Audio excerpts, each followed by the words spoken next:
नमस्कार मित्रो, माझ्या कायदेभान या लीगल चॅनलवर तुमचं स्वागत आहे। तर आजच्या व्हिडिओचा विषय आहे भोगवटादार वर्ग 2च्या जमिनी जर हस्तांतरण केले तर नियमाचं काय उल्लंघन होतं, त्याला काय तरतूद आहे आणि नेमाकुल करण्यासाठी कुठलं परिपत्रक आहे हे आपण बघूया। तर मित्रो, जेव्हा केव्हा आपण शेत जमिनी म्हणतो तेव्हा 4 प्रकारच्या जमिनी असतात।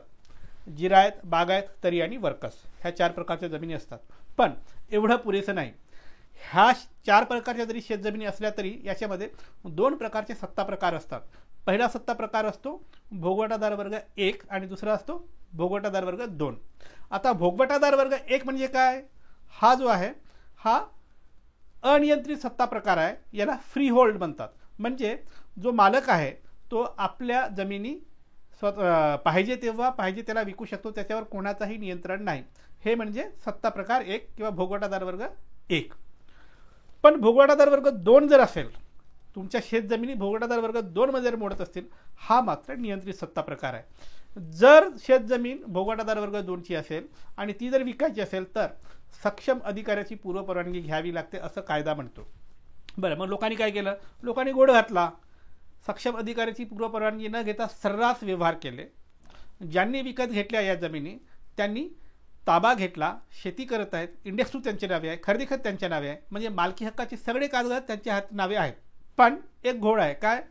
अधिकार अभिलेखामध्ये त्यांची नोंद होत नाही। का होत नाही?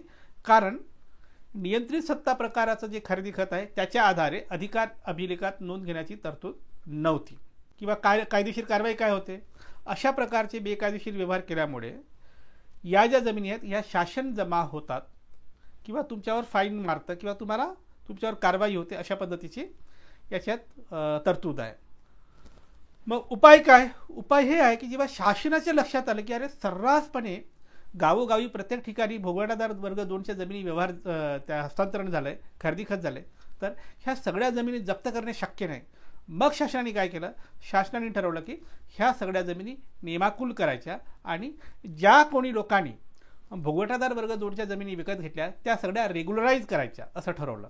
मग त्यासाठी काय केलं? शासनाने एक परिपत्रक काढलं आणि परिपत्रक काढून भोगवटादार वर्ग 2च्या ज्या काही जमिनी हस्तांतरित करण्यात आल्या ते सगळे व्यवहार नेमाकुल करावं आणि जे खरेदीदार आहेत त्यांचं नाव अधिकार अभिलेखमध्ये लावण्यात यावं आणि जो काही शासनाचा लाभ यांना मिळतो तो देण्यात यावा, अशा प्रकारचा GR काढला। आणि शासनाने या सगळ्या ज्या काही बेकायदेशीर व्यवहार आहेत किंवा जमिनी आहेत या कायदेशीर करून नेमाकुल करून जे मालक आहेत ज्यांनी विकत घेतला आहे त्यांना लाभ देण्याचं ठरवलं आहे। बरं, हे कुठे आहे? याबद्दल परिपत्रक आहे, तुमच्या स्क्रीनवर आता परिपत्रकाचा नंबर दिसतोय, हे परिपत्रक आहे। या परिपत्रकामध्ये अशी तरतूद आणण्यात आली आणि सगळे बेकायदेशीर व्यवहार कुठले? भोगवटादार वर्ग 2चे ते सगळे व्यवहार नेमाकुल करण्याचे आदेश काढण्यात आले। तसं हे परिपत्रक आहे। त्यामुळे तुमची जर जमीन या प्रकारात मोडत असेल आणि अधिकार अभिलेखात जर तुमचं नाव येत नसेल तर हे परिपत्रक वापरा, अर्ज द्या आणि तुमच्या सगळ्या ज्या काही जमिनी आहेत त्या नेमाकुल करा आणि अधिकार अभिलेखमध्ये तुमची नावं घालून घ्या।